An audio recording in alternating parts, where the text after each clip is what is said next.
કાલે 11 વાગ્યાનો ટાઈમ આપ્યો છે. કાલે 11 વાગ્યા સુધીમાં અમારા વકીલ દ્વારા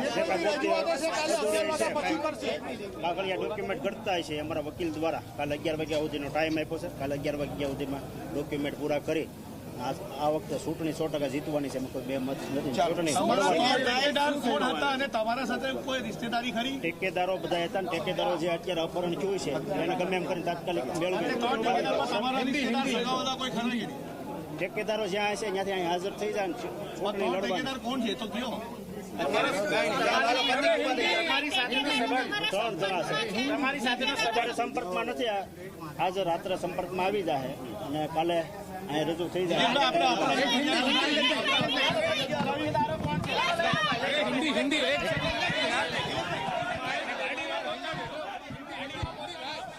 11 વાગ્યા સુધીનો સમય.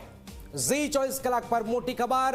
11 વાગ્યા સુધીનો સમય આપવામાં આવ્યો છે નિલેશ કુંભાણીને પોતાની જે પણ વાત રજૂ કરવાની હોય રવિવારે એટલે કે આવતીકાલે સવારે આ સમય અપાયો છે.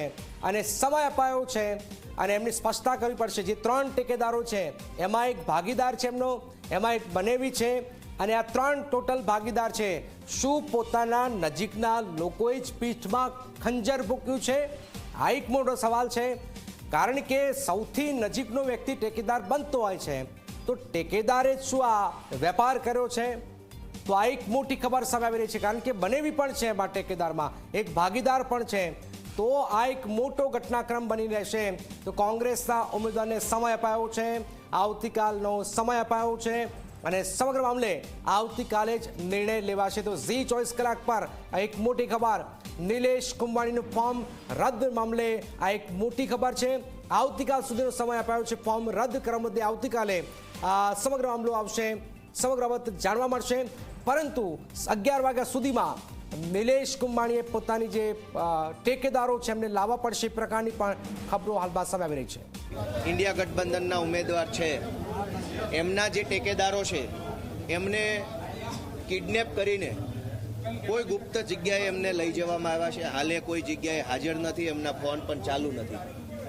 એ ટેકેદારોને જેણે પણ કિડનેપ કર્યા છે એ વ્યક્તિઓએ જબરજસ્તીથી, બળજબરીથી અથવા કોઈ ભયમાં મૂકીને, ધાકધમકી કરીને અથવા એનો જીવ જોખમમાં મૂકીને કે કોઈ પણ યનકેન પ્રકારે એમના ઉપર દબાણ ઊભું કરી ટેકેદારો પાસેથી એફિડેવિટ લઈ અને અહીંયા કલેક્ટરમાં આપી દીધી છે.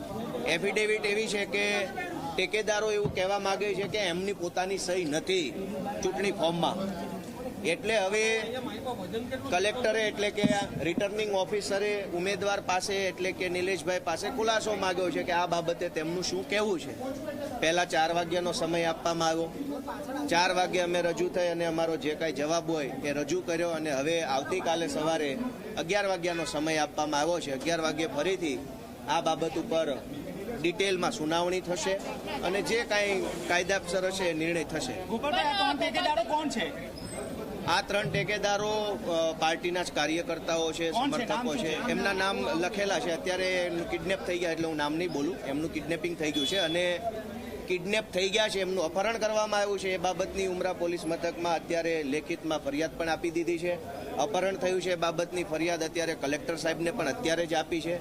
જે માણસનું અપહરણ કરીને, ધાકધમકી કરીને, એના પરિવારને ભયમાં મૂકીને એમની પાસેથી જબરજસ્તીથી એફિડેવિટ કરવામાં આવ્યું છે એ માણસ અંગે જલ્દી પોલીસ તપાસ કરે અને હાજર કરે અને અહીંયા બધાની રૂબરૂમાં એ જ્યારે પોતાની વાત મૂકશે ત્યારે આગળ કાર્યવાહી. ગોપાલભાઈ, આ લોકો પોતે એફિડેવિટ કરવા માટે આવ્યા હતા?